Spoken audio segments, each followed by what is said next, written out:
Hello students, welcome back. So students, today's class we will be continuing with our English chapter 8, the story of Robinson Crusoe. In the last class we read about, we learned the new words, we learned to frame sentences. Okay, we also read about the author. This class we are going to begin with the chapter. So I'll just begin with the first paragraph. I will just read it out for you. Please pay attention. If you have your textbook with you, you can open it. Keep your pencil in your hand. Okay. Let me start. I was born in the city of York, in England, in the year 1832. My father was a man of some wealth, able to give me a good home and send me to school. It was his wish that I should become a lawyer. But my head began to be filled very early with nonsensical thoughts of becoming a sailor, and I would be. Now here this story, it's like Robinson Crusoe himself is narrating his own story. Okay. So he's writing that he was born in the city of York in England in the year 1632. His father was a pretty wealthy person. He was able to give him a good house. He sent him to school. See, we are talking about which century? This is the 16th century, 1632. Okay. Here now we are living in the 21st century, 2021. Okay. And it was his father's wish. What was his father's wish? That his son should become a lawyer. But my head began to be filled very early with nonsensical thoughts of becoming a sailor, and I would be. Here now I have a question here. Where was Robinson Crusoe born? We just read in the first line, I was born. That means Robinson Crusoe was born in the city of York in England. So how can we frame the sentence? Where was Robinson Crusoe born? Robinson Crusoe was born in the city of York in England. I repeat, Robinson Crusoe was born in the city of York in England. Let's move ahead. What was Robinson Crusoe's father's wish? We had just read it in that paragraph. What was his wish? His father's wish was that his son should be a lawyer. So just let's check how we can frame this sentence. This answer, I mean. Robinson Crusoe's father wanted his son to be a lawyer. Just look at the question. What was Robinson Crusoe's father's wish? Let's check the answer. Robinson Crusoe's father wanted his son to be a lawyer. Now let's move ahead. Now we shall continue with the chapter. Next para. Satisfied with nothing but going to sea, my father advised me against it, but with little effect. One day, being at Hull, I met a schoolfellow who was about to sail for London in his father's ship, and he encouraged me to go with him. And in an evil hour, without asking God's blessing or my father's, I went on board. Now here his father was not pretty happy with his idea of becoming a sailor. So he was not satisfied with that idea with his father. He was not agreeing to his father either, but he wanted to go to the sea and be a sailor. So it so happened that one day he just accompanied a school friend and being at the hull. Now hull meaning we had learnt in the last video. Hull is that curved portion of that ship which protects the ship. We had learned the meaning of that word. I met a schoolfellow who was about to sail for London in his father's ship, and he encouraged me to go with him. and in an evil hour. Maybe that was a wrong decision, that he did not take anybody's, either he prayed or he did not ask his father's permission either, and he just accompanied his friend and he went on board, that is on ship. Let's move ahead. Here we have this question. Find the antonyms of the words from the passage, that is discouraged, and next one, dissatisfied. So let us check out whether we can find the antonyms of these words here. Yes, in the first line itself, the first word satisfied, antonym of dissatisfied is satisfied. And what was the other word? Discouraged. So let us check out whether we have any word antonym for that, discouraged. Yes, look at the third line, students. He encouraged. So the antonym of discouraged is encouraged. Here we have this question. Find the antonyms of the words from the passage, discouraged and dissatisfied. The answer is encouraged and satisfied. So let us move ahead, students. Here we have this continuation. On the way to London, a storm arose. The ship was wrecked and we barely escaped our lives. I went on foot to London, where I met with the master of a vessel which traded to the coast of Africa. He took a liking to me and offered me a chance to go with him on his voyages. Voyages means long journey, which I gladly accepted. Now he is on board and he was on his way to London, and the ship was, what happened? Utterly damaged, wrecked, and barely escaped. They just managed to escape. Okay, and on foot they went to London, where he met with the master of a vessel. Vessel is a ship which traded to the coast of Africa.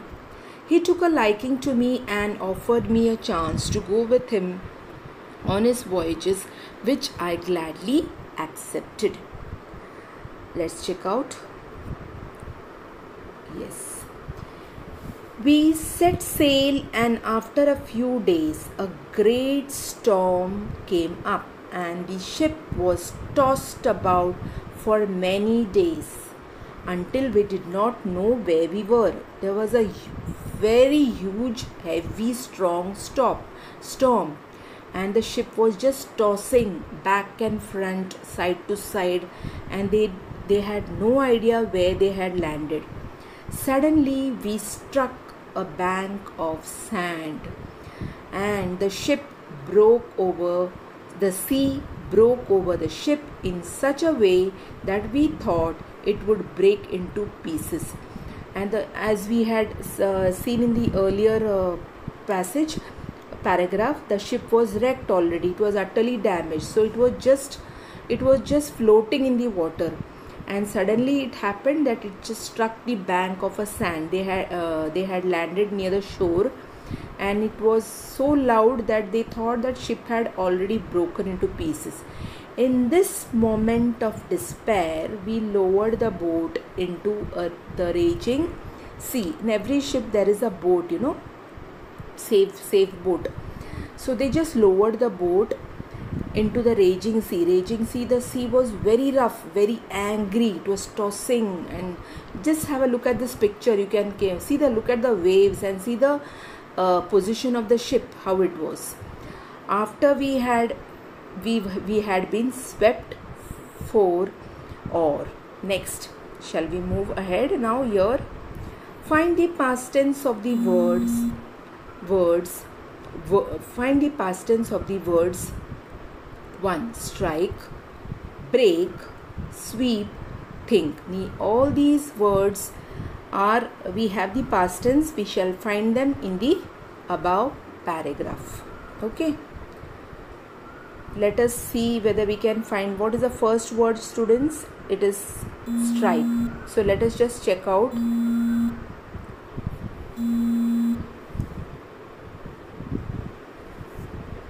Yes, second line, third, fourth, I think we just have a look at the sixth line. Suddenly we struck. The past tense of strike is struck. Okay. Next. Then which is the word? Break. And look at the next line below that. Sea broke over the ship. Broke. Okay. So past tense of break is broke. Next, sweep. Let us check out. Look at the last line. We had been swept. S-W-E-P-T. Swept. And the last one, think. Here again, just have a look at the suddenly we struck a bank of sand and the sea broke over the ship in such a way that we thought. So the past tense of think, thought. So have we got all the past tenses here in this paragraph? Okay. So strike is struck, break, broke, sweep, swept, think, thought. Just check the answers. Struck, broke, swept, thought. Now let us continue, students. 5 miles, a huge wave struck us so furiously that it overset the boat at once. Though I swam well, the waves were so strong that I was dashed against a rock with such a force that it left me unconscious. But I recovered a little before the waves returned, and running forward got to the mainland safely. Then I began to look about to see if any of my companions had escaped, but I could see no sign of any of them. Now what was happening is they were in a very bad position, where they were like, it was a very bad weather, the sea was rough, and it had actually, the boat was also, they had overturned, and even every sailor can swim very well, they are very expert swimmers, but though he could swim well, the waves were so strong that he was not able to his expertise in swimming was no use because the waves were so strong. He dashed against a rock with such a force that it left me unconscious, but I recovered a little before the waves returned, and running forward he got to the mainland safely. He reached a particular spot safely, and he was looking around for his companions, whether they had escaped. But look at the last line. But I could see no sign of any of them. He was all alone. He could not find any of his companions. So let's move ahead, students. Here we have this question. Pick out the adverbs. Now just check out the adverbs here. Okay, look at the first line, students. The waves struck, a huge wave struck us so furiously. Furiously is an adverb. Okay, next, then we have look at the fourth line. Safely is an adverb. Again you have running forward. Forward is also an adverb. Okay, it is showing the position, like running forward, which forward or backward. Forward, so it's an adverb. So we have 3 adverbs here: furiously, safely, forward.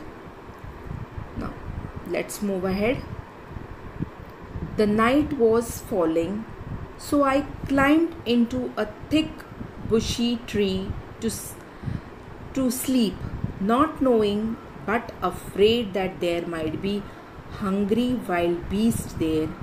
When I saw next morning, the sea was calm and I could see the ship about a mile from the shore, and when the tide ebbed, I swam out to her. I found that all the provisions were dry, as I was. Now he was. As we read in the earlier paragraph, the ship, the sailor, that is Robinson Crusoe, he was left all alone. His companions, he was like he could not find them anywhere, and what he did was, night was falling, so he climbed into it was a island sort of. He found a tree.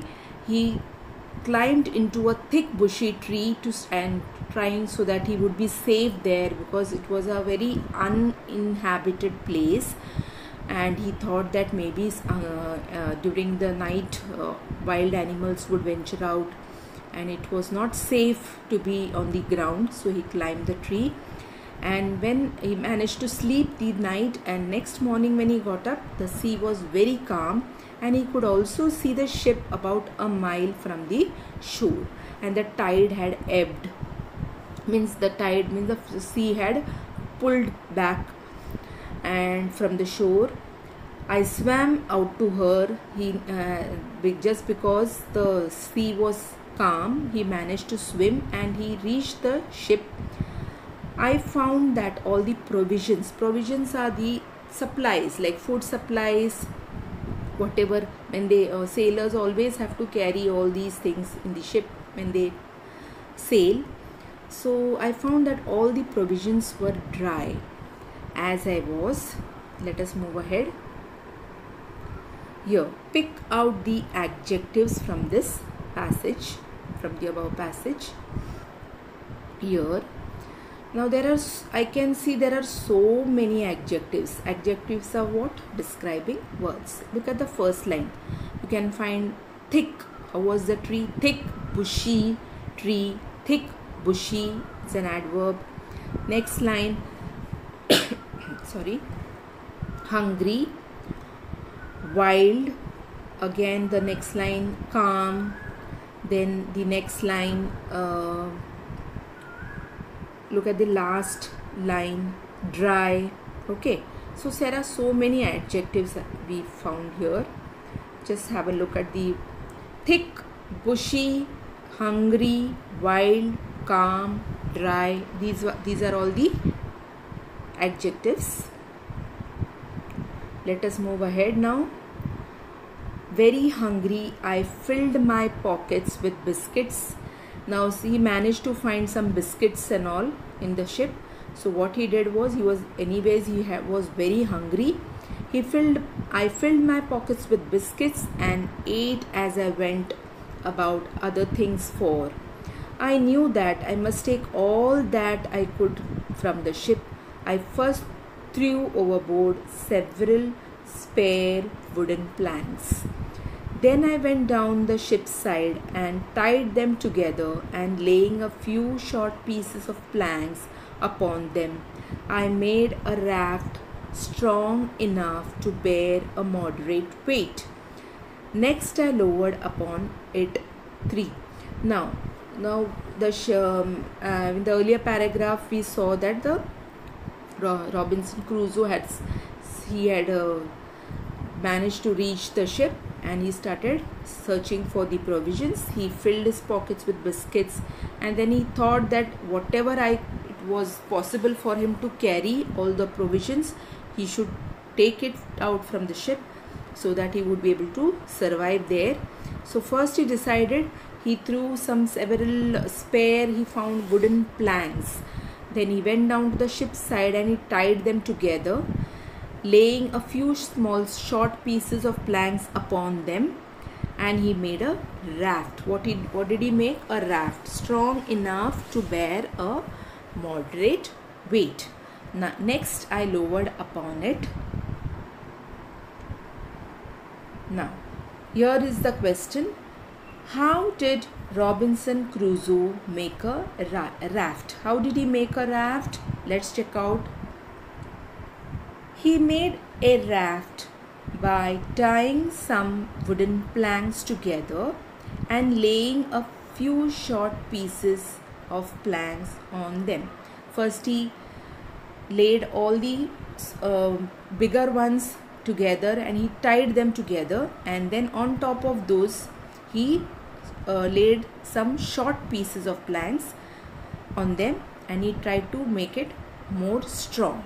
So the answer is he made a raft by tying some wooden planks together and laying a few short pieces of plank on them. Let's move ahead. The seaman's chest and filled them with provisions. Seaman's chest means chest is a drawer.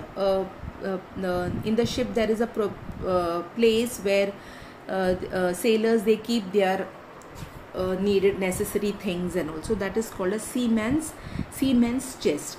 It's like a cupboard drawer. Filled them with provisions. After a long search, I found the carpenter's chest.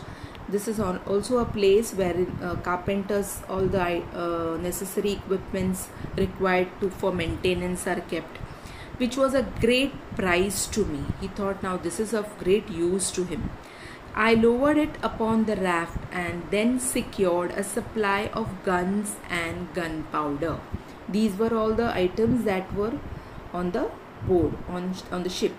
With this cargo, I started for the shore. Now what he did, he collected all these things and he started for the shore. Now from where he had started swimming, he reached the shore, and with great deal of trouble succeeded in landing them safely. It was not an easy task. He was all alone, you can imagine, and with a great deal of trouble succeeded in landing them safely.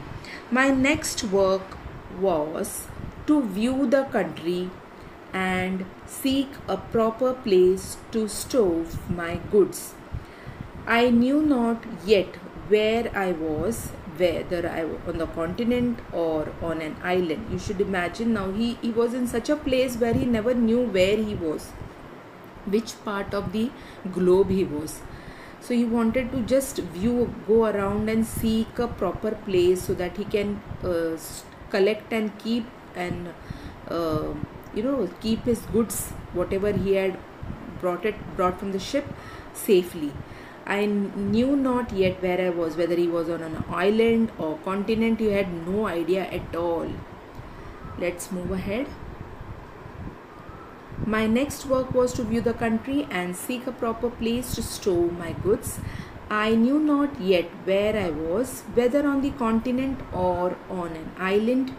There was a hill not over a mile away. Now he managed to see, very steep and high, and I climbed to the top of it and saw that I was on an island, barren, and as I saw good reason to believe uninhabited. Now as he looked around, he saw that there was a hill not over a mile away, very steep, but it was very steep and very high, and I climbed. He managed to climb it and saw that I was on an island, barren, and I saw good reason to believe that uninhabited. He realized now that he's all sole survivor there. He's all alone in that island, and the reality he understood where exactly he is. Let's move ahead. What did Robinson Crusoe realize after climbing the hill? We just read that answer, okay? Just let's check out how we can write this answer. He realized that he was on an island, barren and totally uninhabited. Okay, after climbing the top of the hill, he realized that he was on an island, barren and totally uninhabited. Let's move ahead. Every day for 12 days, now days passed, for every day for 12 days, I made a trip to the vessel, bringing ashore all that I thought would be useful to me. The night of the 12th day, there was a violent wind, and when I awoke in the morning, the ship was nowhere to be seen. Then I gave my thoughts to providing myself with a safe place to stay. I found. Now it so happened that he was just stuck over there in that island, and for 12 days, it was almost 12 days, every day he used to travel, he used to swim to the ship, he used to get back the maximum things that would be useful for him to survive. And what happened on the 12th day night, there was a violent wind, you know how stormy wind. And when I awoke in the morning, the ship was nowhere to be seen. The ship had already, due to the violent wind, the ship had gone in some direction. It was nowhere to be seen around. Then I gave my thoughts to providing myself with a safe place to stay. Then now he thought that now how am I going to find a safe place to stay? Let's check out. I found a little plain on the side of the hill, whose front towards the plain was very steep and had in it a hollow place like the door of a cave. Here I resolved to pitch my tent, which I made of sails that I had brought from the ship around it. Now somehow he was trying for a safe place. He found a little plain area on the side of that hill, whose front towards the plain was very steep, and there was a hollow place. It was looking like a door of a cave. Here I resolved to, resolved means he decided that I will fix the tent over here, and which I had made of sails that I had what all with the articles and the things that he got from the ship.